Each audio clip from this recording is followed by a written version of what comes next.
So how's your EP been received since it's come out?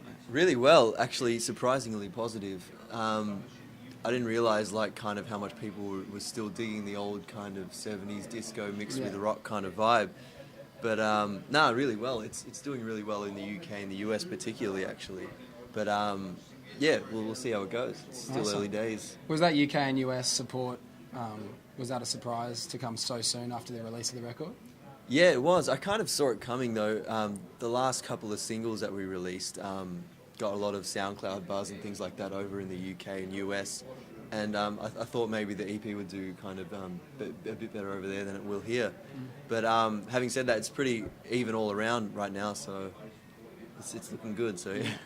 So as I understand it, it was 2 years ago the EP was completely ready to be released, but you waited 2 years to build up a bit of fan base. Was that the only reason, or were there other reasons affecting that? It was basically that was the only reason, because I really liked it and I thought that it would do really well, and I didn't want to just release it to nobody and just kind of build it from there. I wanted to slowly build it up so I can release it to people that would actually appreciate it at the time. And I just think it was a little bit, not to sound like full of myself or anything, but it was a little bit ahead of its time 2 years ago. Yeah. So I kind of had to be patient and wait on it kind of thing, which was hard because I wanted everyone to hear it and things like that, obviously. Yeah, but sure. I think I made the right choice in releasing it this year, so yeah. In the same vein, are there some times where you look back and, as it was your work that you did 2 years ago, that you like look back critically and be like, there are things you want to change, or things where you creatively changed and you think, oh wow, I would do that differently? Yeah, now? of course. Yeah. I don't want to point out too much in that vein because sure. people would start taking notice of it, but there's things on there that I would definitely not do now. Yeah. But I was still kind of developing 2 years ago and stuff, and I wasn't the songwriter I feel as though I am today, and I wasn't like the musician I feel as though I am today, and it was 2 years ago, so I think I've definitely improved on it. But having said that, it's not like it sounds dated to me. Like, it doesn't sound like, oh, that's 2011 Darren. You know, it still sounds like it's me. But if I went back and did it again, I'd change a few details in there. Yeah. Would you still go into the car park and record the vocal track in your car in an empty parking lot? That's funny. That's funny you heard about that. Like, not many people ask me about that, but yeah, probably. Yeah. Because I live at home with my parents still, so sometimes when you get an idea and you really want to do it, you can't just crank up the speakers and do it in your house. Yeah, sure.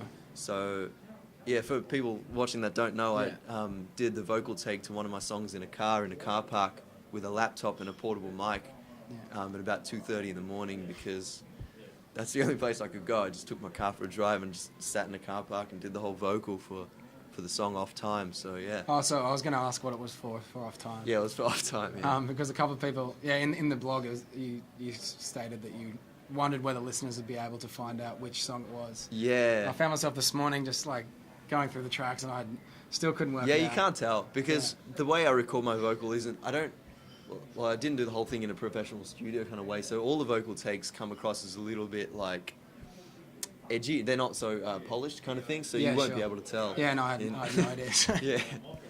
But yeah, that was fun. Yeah.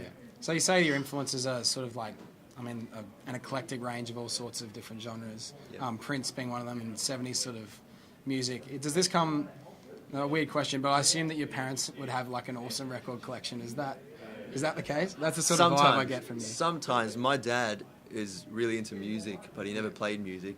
But his record collection is so kind of eclectic and diverse and things like that, that it's just...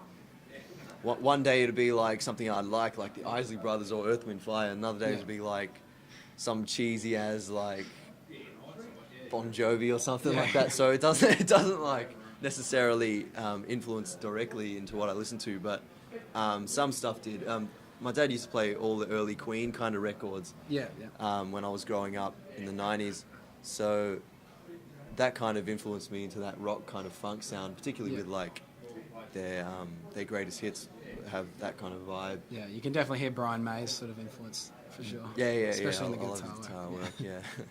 And from a Prince perspective, do you feel like that sort of like funk is like underused in modern music today? Yes, I do, because I think... That might work in your favour, I guess, as well. Yeah, I think, like, it's not probably that people can't do it well. I just think that people aren't doing it well. Like Yeah. there's ways to do it well, and there's ways of bringing it back into this electronic thing, because it's not that far off disco and all that kind of stuff Yeah, sure. anyway. But yeah, I think it's less used today. I don't know if people are scared of kind of coming across as funky, or like funk's just not in at the moment or something. Yeah. But yeah, there's definitely a lack of funk Yeah. around, or particularly like, you know, old school soul, black American funk. You know, Yeah. that's that kind of vibe. Definitely not many people are putting it over some really cheeky synth lines and that sort of thing. So Yeah, really I guess so. And that's where standing out. I guess that's where the Prince kind of thing comes from, because who else kind of did that? I don't really Yeah, know exactly. particularly well, and made a kind of unique sound out of it. And I think that's why I get compared to Prince a lot. So Yeah, and also probably the way that you sort of value musicianship, I think a little bit better than a lot of the indie acts out there who seem to be able to just put out a record with not that much musical ability. Yeah. Do you think that is really important of our time, like Yeah. pretty prevalent of I indie music today? I think, yeah, definitely. And I said this in an interview the other day, and I saw some of the Facebook comments, and people were kind of laughing at me because of it. Yeah. They just didn't get it. What I was trying to say, is, Clarify. yeah, what I was trying to say is, the people making this kind of indie alternative music and stuff, they're relying too much on their effects like reverb, delay, and stuff like that to create their songs as their songwriting, rather than Yeah. relying on their musical talent.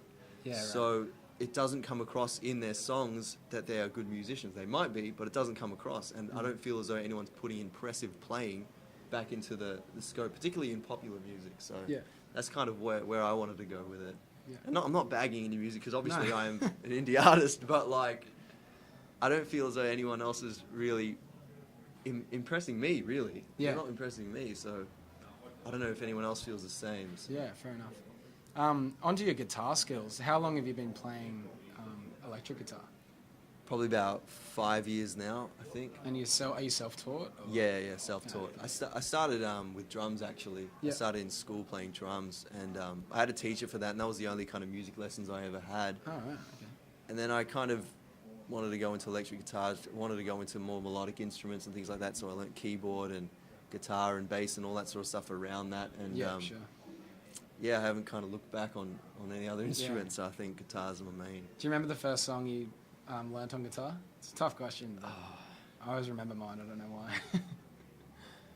It would either be, apart from like Smoke on the Water and stuff that Yeah, everyone learns, I think it was Wonderwall by Oasis. Oh, okay, yeah. No one learns that one. Yeah, exactly that, yeah. No, that was kind of the first one I went, because someone at school could play it, and it was like, Yeah. man, that sounds like you're a pro guitarist, Yeah. kind of thing. I want to learn that, but it took me like months, because when you start from scratch, it's really like, Yeah, for sure. You it get takes the bleeding ages. fingers. And Yeah, everything it like takes that. ages. So onto your gig tonight, what can the audience expect if they've never heard of Harts before? What would you say to them about what a Harts gig entails? It entails, I don't know, some people might think it's over the top with guitar work, but a lot of guitar work, a lot of kind of energy, and a lot of kind of danceable funk music played with guitar and bass and kind of like a band in the box thing I got Okay, for yeah, mixing and things like that. I do play with a band, but it's just a little hard to tour at the moment with the band. Yeah. So it's kind of like a one-man show covering basically the sound of my music. So I can't describe it any more than that. So So is that the only reason you didn't bring a 4-piece on tour, just because of the difficulties of lugging everything around? Is that something you'd like to? yeah, work I'd like towards? to. Yeah, I'd like to. I started playing with the band originally. When I started this project, I was thinking maybe it was going to be a band thing and that, but people were getting confused as to, because I was playing to 100% new audiences. No one heard my music because nothing Yeah. was released. Yeah, sure. So people were getting confused. They were like, "Oh, is this a band? Is this a solo artist? Is this?"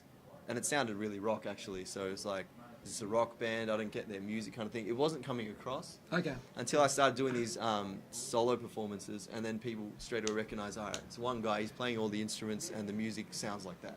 Oh, that's cool. So that's kind of the decision I went with, particularly in these early stages, just kind of building a fan base. Yeah.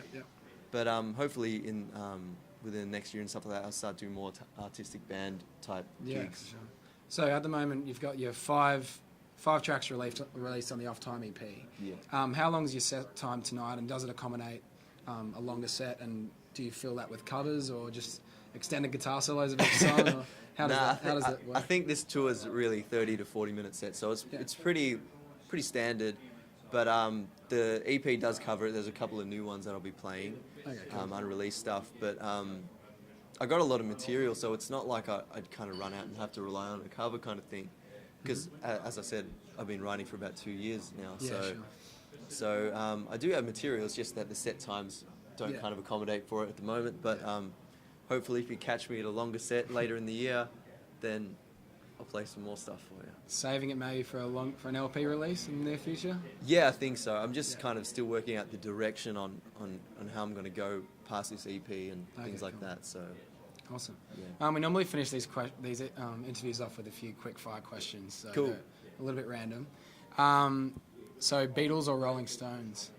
Rolling Stones. Lager or cider? Lager.